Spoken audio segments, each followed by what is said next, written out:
just gassing away talking about that extraordinary song and that amazing superstar that was born in that moment as well. 60 years later, she's still going strong. Life in the spotlight hasn't always been without its struggles, though. No, as she opens up about her battle with alcoholism for the first time in her brand new memoir, the legendary Lulu joins us now. Good morning to you. Hello, guys. Good Lovely morning. to see you. Lovely to see you. It was good to see you too. The book, Lulu, is so honest. When you read the prologue, you kind of almost take a big, deep breath with you and go, OK, here we go. Here we go. Why did you decide to be so honest? I decided on doing a memoir on my granddaughter Bella's 15th birthday. She was going to school in a school uniform. Her mum, her dad, and her brother and I were like, "Have a lovely day." And my son shouted out, "Hey, Bella, have you thought about what Nana was doing when she was 15?" And my head went into overdrive. I thought about doing a memoir. I think the time is right. And you mentioned the fact that I am an alcoholic in recovery, and I have never talked about it publicly. I chose not to speak because anyway, I feel this is the time I can talk about it because I know there are many people who are not as lucky as I am and find recovery. And there's many, many reasons why that. Every alcoholic is different, but there's similarities. So I thought if I share the way today it's the way young people talk. They share everything. When I first started, my mother would say, don't wash your dirty linen in public. Don't talk about what goes on in this house. So I had this sort of secretive, but actually shame-filled. Yes. I'm full of shame about being an alcoholic like my dad, and full of shame about a lot of things that happened in my childhood, a lot of things that I'd done. And I thought, at this point, I'm 76, maybe it's helpful to share with other people because you always think you're the worst. You kept it secret for a very, very long time, of course. 3rd of November 2013 was the last time I had a drink. Well done. And at that point, when you decided that you were going to stop, what was it, Lulu, that went, this has to stop now? Oh, I'm going to tell you that story, but, I'm going on tour. I just want to say, if anyone's listening, because people was running out in and out in the morning, I know what it's like. If anyone comes to the show, because I'm on tour, I will have a question and answer where people can ask me any question. We can't go through everything here. No. We can't go everything in the show. But there's music, there's stories, there's fantastic stories. And anybody wants to ask me something specific, please come along and I'll be there for you.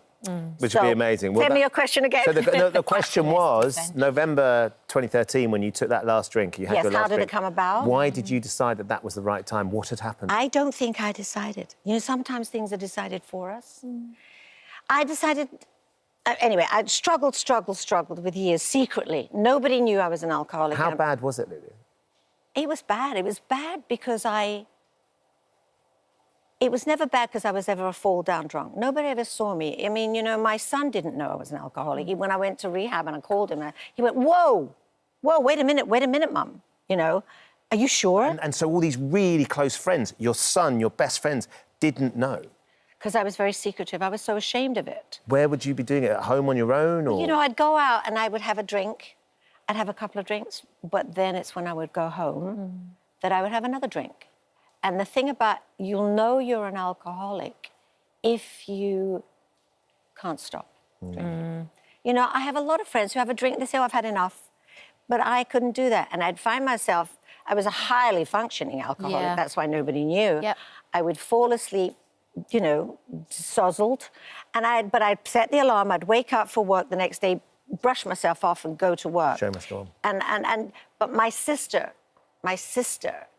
the day, the 3rd of November, 2013, I had a birthday party, it's my birthday, and everybody left except my sister and her kids, because 2 of them lived with me. And in the conversation around the table with a cup of tea, although I probably had a glass of wine, but I might have had a cup of tea, my niece said, oh, so-and-so, he's hanging on by his fingernails, talking about his problem with alcohol. And I said, I don't know where it came from, he's not the only one.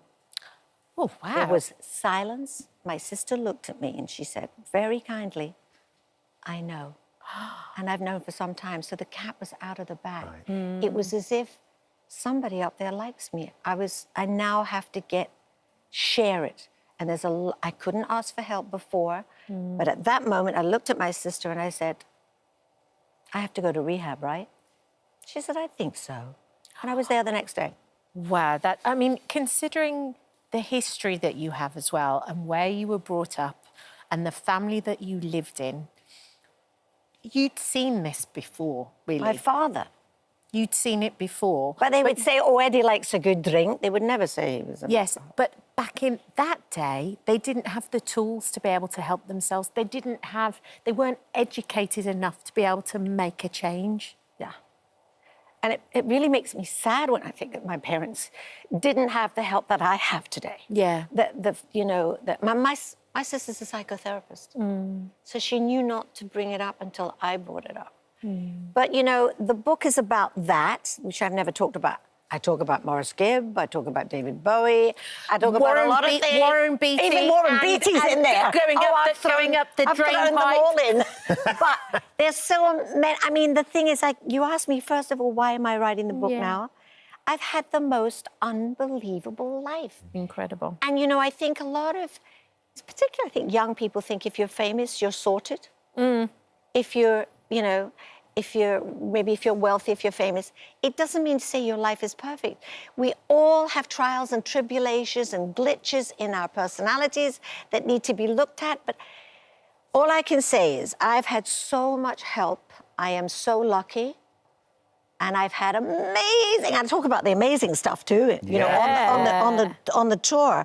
Oh, by the way, my manager said, there are some new tickets released, but London, I think if you want to get to London, is it?